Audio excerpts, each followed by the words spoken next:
grief is such a weird thing. We don't talk about grief. We're not comfortable with grief. And our tendency is to avoid all of those feelings that get stirred up with grief. But I knew that the people who did that were the ones who came into my office 20 years after a loss, and they'd say, I've been waiting all this time to feel better. When will I actually feel better? And they were waiting. They weren't doing anything. And they had bought into that notion that time heals everything. So they thought if they just waited long enough, they'd suddenly wake up and feel better. And so I knew that time didn't heal anything. It's what you do with your time that matters. And so just started studying people in my therapy office to figure out what's the difference between people who heal from their pain and grow from it versus the people who get stuck.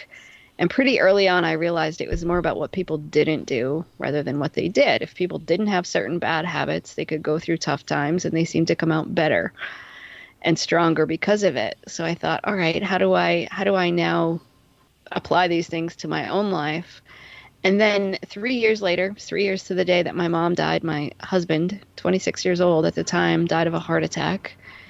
And I found myself a 26-year-old widow. I didn't have my mom, and I thought, now what do I do? I'm supposed to be a therapist who helps people, but my heart was broken. My life was in shambles. And luckily, by then, I had figured out, okay, just don't do certain things, and you'll be okay, and you can get through it. And so I really focused on what not to do. And that's what got me through the toughest times in my life, was just don't do these things, and you'll be okay.